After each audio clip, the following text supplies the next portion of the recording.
तो सभी भक्तगणों को मेरा सादर नमस्कार। श्रावण माह महात्म्य अध्याय 15। इस अध्याय के अंतर्गत आप सुबोधन षष्ठी व्रत तथा अर्क विवाह विधि के बारे में श्रवण करेंगे। श्री गणेशाय नमः। ओम नमः शिवाय। सनत कुमार बोले, हे देवेश, मैंने नागों का यह आश्चर्यजनक पंचमी व्रत सुन लिया। अब आप बताएं कि षष्ठी तिथि में कौन सा व्रत होता है और उसकी विधि क्या है। ईश्वर बोले, हे विपेंद्र, श्रावण मास के शुक्ल पक्ष की षष्ठी तिथि को महामृत्यु का नाश करने वाले सुपोधन नामक शुभ व्रत तो करना चाहिए। शिवालय में अथवा घर में ही प्रयत्न पूर्वक शिव का पूजन करके सुपोधन का नैवेद्य उन्हें विधि पूर्वक अर्पण करना चाहिए। इस व्रत के साधन में आम्र का लवण मिलाकर शाक और अनेक पदार्थ के नैवेद्य अर्पित करें। साथ ही ब्राह्मण को वायन प्रदान करें। जो इस विधि से व्रत करता है उसे अनंत पुण्य मिलता है। प्राचीन समय में रोहित नाम का एक राजा था। काफी समय बीतने के बाद भी उसे पुत्र रत्न की प्राप्ति नहीं हुई। तब पुत्र की अभिलाषा में उस राजा ने अत्यंत कठोर तप किया। ब्रह्मा जी ने राजा से कहा, तुम्हारे प्रारब्ध में पुत्र नहीं है, तब भी तुम पुत्र की लालसा में तपस्या कर रहे हो।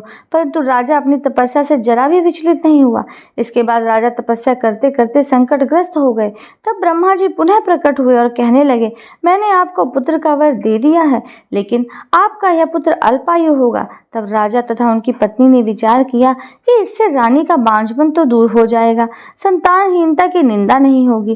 कुछ समय बीत जाने के बाद ब्रह्मा जी के वरदान से उन्हें पुत्र प्राप्ति हुई। राजा ने विधि पूर्वक उसके जात कर्म आदि सभी संस्कार किए। दक्षिणा नाम वाली उस रानी व राजा ने अपने पुत्र का नाम शिवदत्त रखा। उचित समय आने पर भयभीत चित्त वाले राजा ने पुत्र का यज्ञोपवीत संस्कार किया, किंतु राजा ने उसकी मृत्यु के भय से उसका विवाह नहीं किया। तदंतर 16वें साल में उनका पुत्र शिवदत्त मृत्यु को प्राप्त हो गया। तब ब्रह्मचारी की मृत्यु का स्मरण करते हुए राजा को अत्यधिक चिंता होने लगी कि जिन लोगों के कुल में कोई ब्रह्मचारी की मृत्यु हो जाए तो उसका कुल समाप्त हो जाता है और वह ब्रह्मचारी भी दुर्गति में पड़ जाता है। सनत कुमार बोले, हे देव, हे जगन्नाथ, इसके दोष का निवारण का उपाय है या नहीं? यदि कोई उपाय है तो अभी बताएं जिससे दोष की शांति हो सके। ईश्वर बोले, यदि कोई स्नातक अथवा ब्रह्मचारी की मृत्यु हो जाए तो अर्क विधि से उसका विवाह कर देना चाहिए। इसके बाद उन दोनों ब्रह्मचारी तथा आग को परस्पर संयुक्त कर देना चाहिए। अब अर्क विवाह की विधि क्या है? मृतक का गोत्र नाम आदि लेकर देश काल का उच्चारण करते हुए और कहे कि मैं मृत ब्रह्मचारी के दोष निवारण हेतु वैसर्गिक व्रत करता हूँ।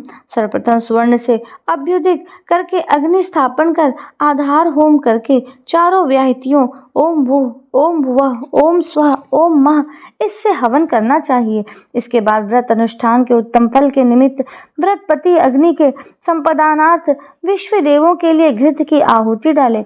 इसके बाद स्विष्टकृत होम करके अवशिष्ट होम संपन्न करे। पुनः देश काल का उच्चारण करके इस प्रकार बोले, मैं अर्क विवाह करूंगा। उसके बाद स्वर्ण से अभ्युदिक कृत्य करके अर्क शाखा तथा मृतक की देह को तेल तथा हल्दी से लिप्त करके पीले सूत से वेष्टित करे और पीले रंग के 2 वस्त्रों से उन्हें ढक दे। इसके बाद अग्नि स्थापन करे और विवाह विधि में प्रयुक्त योजक नामक अग्नि में आधार होम करे व अग्नि के लिए आज्य होम करे। उसके बाद 4 व्याहतियों से ओम भू, ओम भुवः, ओम स्वः, ओम मः बृहस्पति तथा कामदेव के लिए आहुति प्रदान करे। पुनः घृत से सृष्टकृत होम करके संपूर्ण हवन कर्म समाप्त करे। इसके बाद आग की डाली तथा मृतक के शव को विधि पूर्वक जला दे। मृतक अथवा म्रियमाण के निमित्त 6 वर्ष तक इस व्रत का अनुष्ठान करना चाहिए।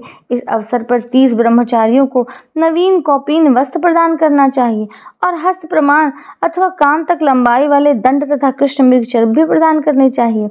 उन्हें चरण पादुका, छत्र, माला, गोपी चंदन, प्रवाल मणि की माला और अनेक आभूषण समर्पित करने चाहिए। इस विधान से व्रत करने पर कोई भी विघ्न नहीं होता है। ईश्वर बोले, ब्राह्मणों से ऐसा सुनकर राजा ने मन में विचार किया कि यह अर्क विवाह तो मुझे गौण प्रतीत होता है, मुख्य नहीं, क्योंकि कोई भी व्यक्ति मरे हुए को अपनी कन्या नहीं देता है। मैं राजा हूँ, अतः मैं उस व्यक्ति को अनेक रत्न तथा धन दूंगा जो कोई भी उसकी वधू के रूप में अपनी कन्या को प्रदान करेगा। उस नगर में एक ब्राह्मण था। उस समय वह किसी दूसरे नगर में गया हुआ था।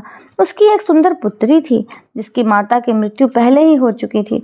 ब्राह्मण की दूसरी पत्नी भी थी जो ब्राह्मण की पुत्री के प्रति बुरे विचार रखती थी तथा दुष्ट मन वाली थी।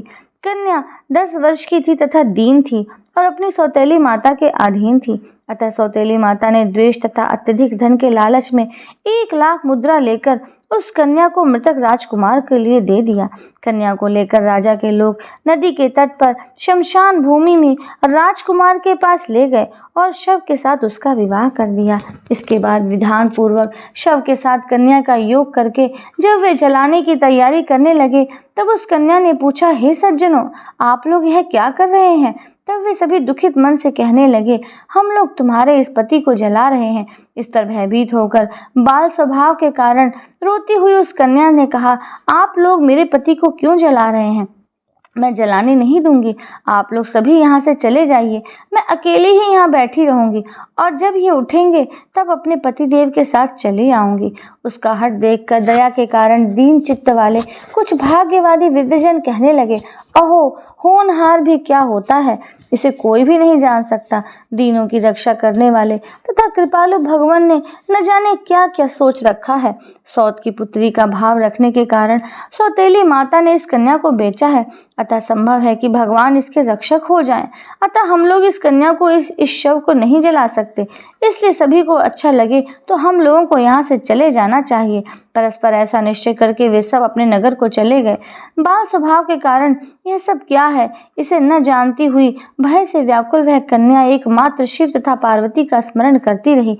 उस कन्या के स्मरण करने से सब कुछ जानने वाले तथा दया से पूर्ण हृदय वाले शिव पार्वती शीघ्र ही वहां आ गए।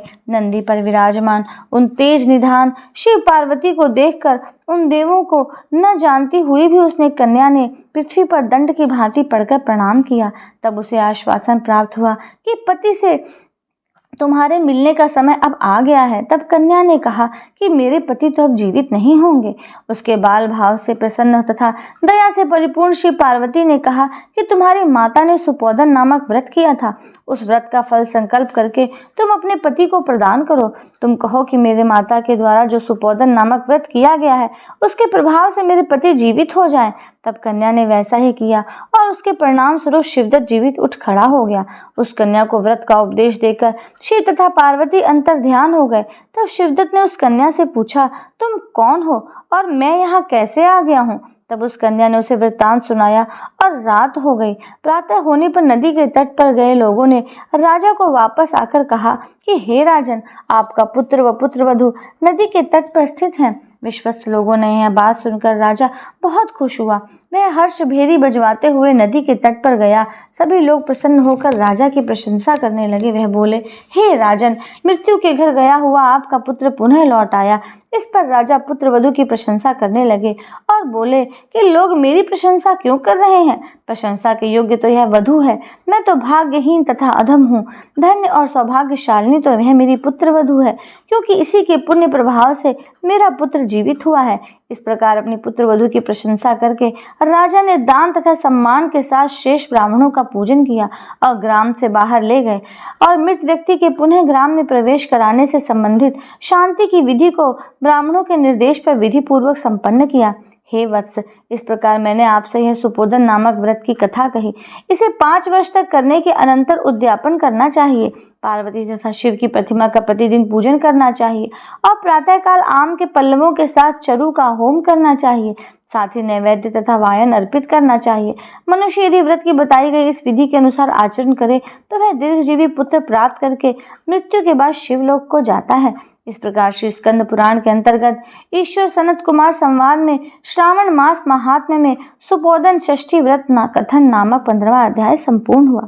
भक्तों, आशा करती हूँ आप इस अध्याय को श्रवण करके लाभ प्राप्त करेंगे। और अधिक लाभ प्राप्त करने के लिए मेरे चैनल को सब्सक्राइब करें, बेल आइकन को प्रेस करें, वीडियो को अधिक से अधिक शेयर करें। नया वीडियो आने तक के लिए नमस्कार, राधे राधे।